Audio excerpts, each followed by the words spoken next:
Greetings, everyone. Welcome to Gerard Black in the Philippines with the Truth.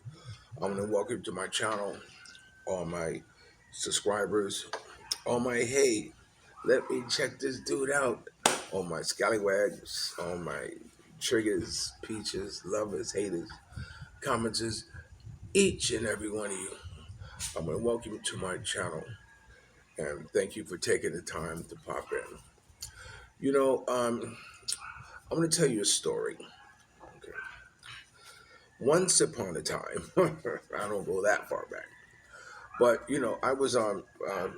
Me and Mia was at this store, and it was this like little small commotion, like there was an accident or something like that. You know, um, across the street. So having a curious nature, I walked over and they said it's a foreigner. So he says, "Oh, a foreigner, oh, I'm a foreigner. Okay, now now I can come in because I'm going to put on my Captain Saber foreigner uniform and see if I can be an assistant." So what happened? He was sitting on the ground. He had his bags on the ground like this, and so I said, "Hey, stop it!"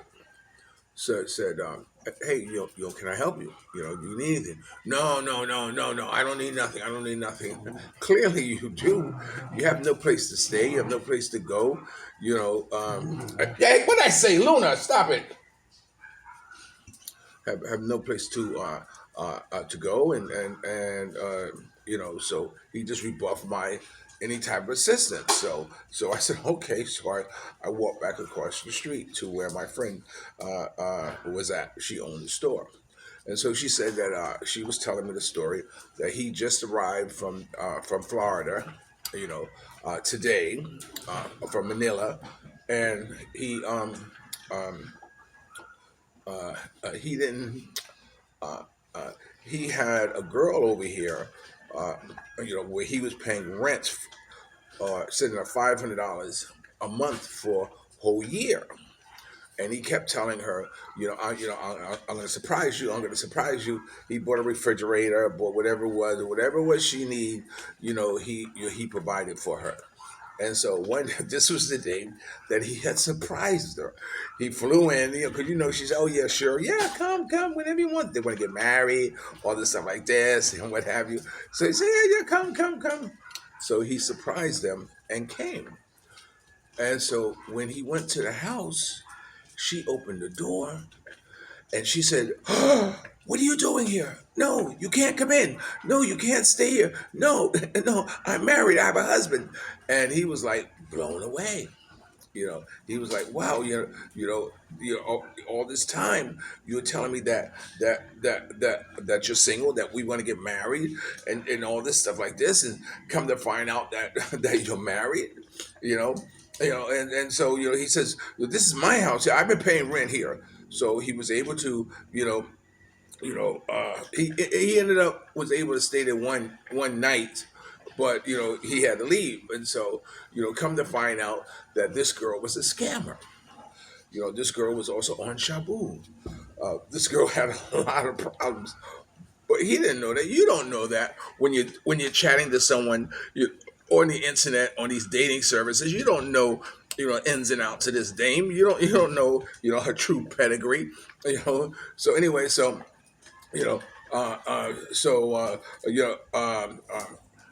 it turned out that the woman who also lived, in adjacent house next door, her and her girlfriends felt sorry for him, and took him in. They say, "Look, he has money, because he's just coming to the Philippines. So of course, it's just like the golden goose just landed in your lap, something like this."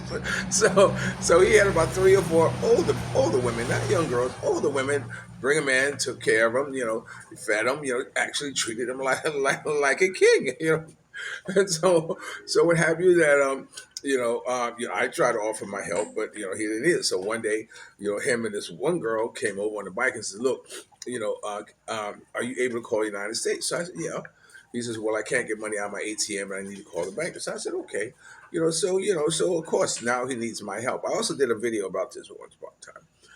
I don't know if I can put it in because I'm gonna tell. Well, we'll see. So anyway, so I let him use. So it's like, So I found the story that the girl had been lying to him, and he surprised her, and this is what happened. So moving right along, the girl ended up, you know, having a case against or getting arrested or something like that. She went to jail or something like this because, I don't know what the full story was, but she ended up having to leave. So she ended up having to leave the apartment, and the apartment, he couldn't do the apartment deal and whatever. So, but this woman and these three other older women took care of him. So anyway, so they're moving along, and now they are an item, a couple.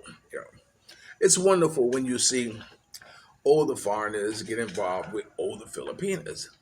Now, this Filipina is not just any Filipina.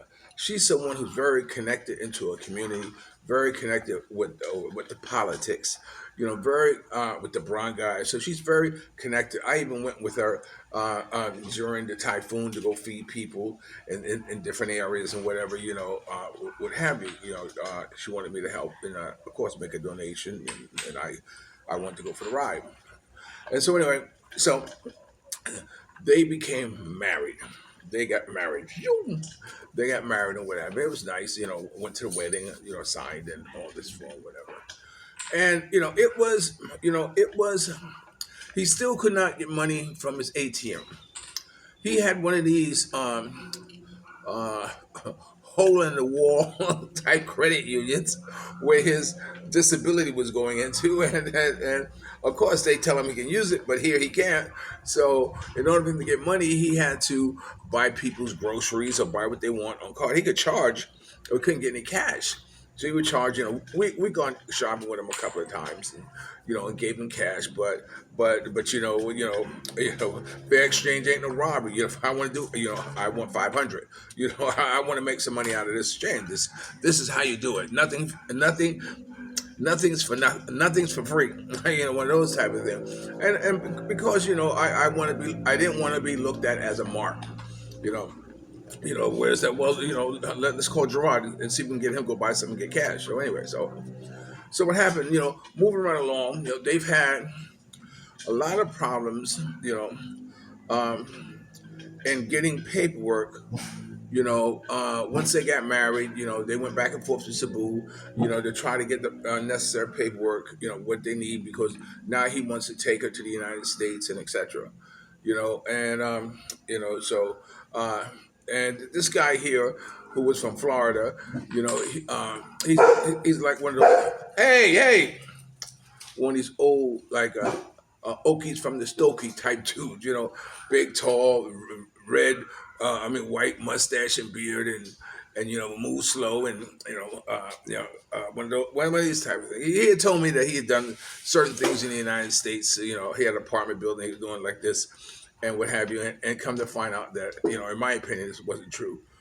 He showed me pictures of the building that he was supposed to be caretaker of, the unit. And I said, man, aren't those bullet holes in it? He said, yeah. I said, man, what part of the world are you from? So it kind of gave me an idea. Sometimes you can peek into someone's real soul, So anyway, so what happened was that so just recently, through all this, he just recently decided he was going to go back to the United States and take care of his business and take care of his bank card situation. So this way, it'd be easy for them to withdraw money. So he made a reservation, to Florida, and to San Francisco, and then it was a big thing because they took his money, but his flight itinerary only showed him going to Manila, so it was like $600 going to Manila. No one pays $600 or 600 pesos. No, $600 to fly from Cebu to Manila. So he had to fight that, and come to find out that it took them 2 days, to connect the flight from Manila to San Francisco. So that's why his itinerary ended at Manila. So which was a big concern. So what happens that he ended up getting back to the United States. He called and said, "Yeah, this is what's happening, and this is why it showed up." So okay, fine. because he knew that he had to wait for his next money to come in, which is going to be like a week or so before he make the connecting flight, and he was prepared to just live off in the streets of Manila. This type of. Let me tell you, this brother had no problem living somewhere homeless. This is the impression I got from him, and then whatever. So what happened? You can always tell someone when they've been living off the land, baby. When they've been living off the land, you know what I'm saying. So anyway, so he finally made it, to to um to San Francisco, and ultimately he made it to Florida. Florida is where he's from. Hey, come on, guys, give me a break. you know. So he ultimately made it to Florida. I should do it this way so you can see the activity, give you something to look at for what's happening behind me. So anyway, I got a call from him the other day. He texted me up in the early morning around this time. You know, so he says, yeah, man, I'm trying to get back to Manila. I said, okay, well, you know, what's holding you up? Hold on. They have one of those coral shells that they're playing with and whatever. That's what's making a little noise there. So anyway, so he called me and he says, I said, you made it back to Florida. I said, okay, good. I said, you got a place to stay? He said, no, I got no place to stay. I'm staying on a friend's couch. I said, what are you talking about? He said, I don't have any money. I said, what do you mean you don't have any money? He said, I just sent it all to the Philippines to his wife. I said, wait a minute. Wait a minute. You sent all your money, which is 600. It turned out only be $600. I thought he had more than that. But he sent 600 to the Philippines, and you have nothing? He said, yeah, man, I got nothing. He says, but I'm trying to get to the Philippines. I said, well, how are you going to get to the Philippines if you got no money? And here it is, about 3 days since the Eagle has landed. You got to wait another month, almost a month before you get your next check. He says, yeah, man, I have to, I don't know where I'm going to do or where I'm going to live or whatever like this. So I said, are you a veteran? He said no, because he was a veteran. I could tell him, go to the VA hospital. They have shelters for homeless or whatever, and he can kind of get that taken care of. He said no, so I said, well, damn, man, you know, I don't know what to tell you. I said, why'd you send all your money to the Philippines? He said, oh, because we got bills. I said, don't you think you got uh, bills to pay? I mean, survival. One of these type of things. And so it's unfortunate. It's unfortunate. It's unfortunate that after all what's happened to him, he ended up right back in the same situation. And although he's back in the United States, he has nothing. You know, he has a sister. I forgot to ask him about his sister. They mentioned about his sister, but because Mia reminded me, but he has nothing.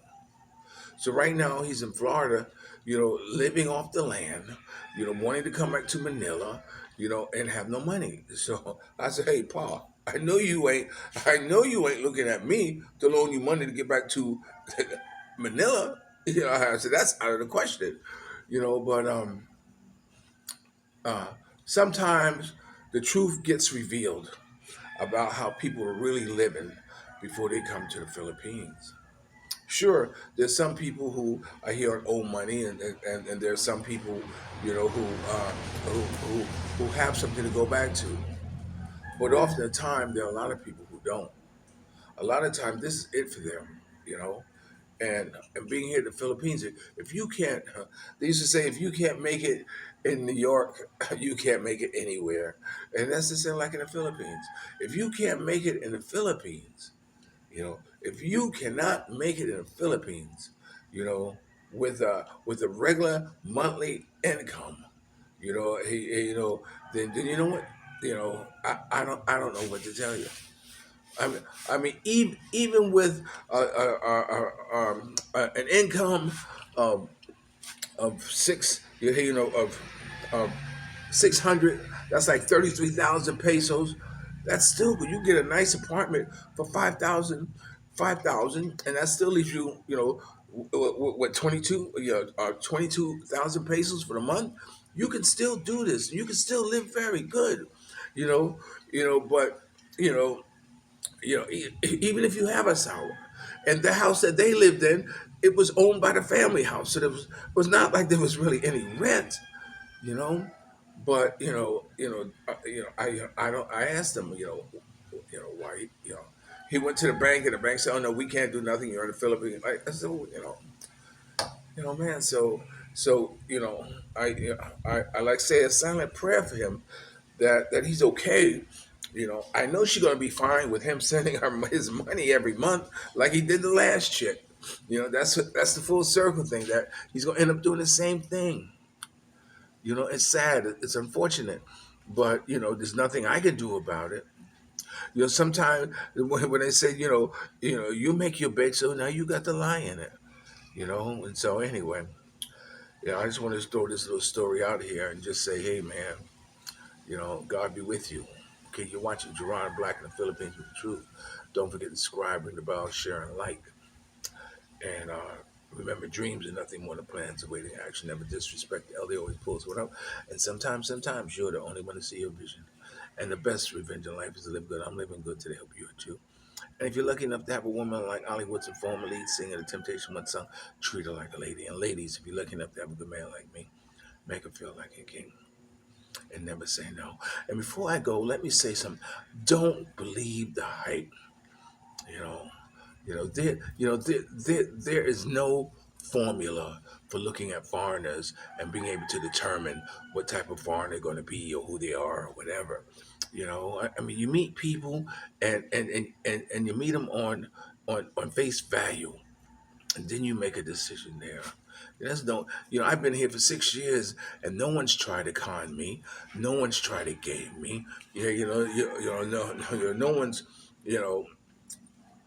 All I'm saying is that, man, Philippines is good, man. It's good, but like anything else, you got to work it, baby. You got to work it. You got to know how to survive. I'll talk to you later. Peace.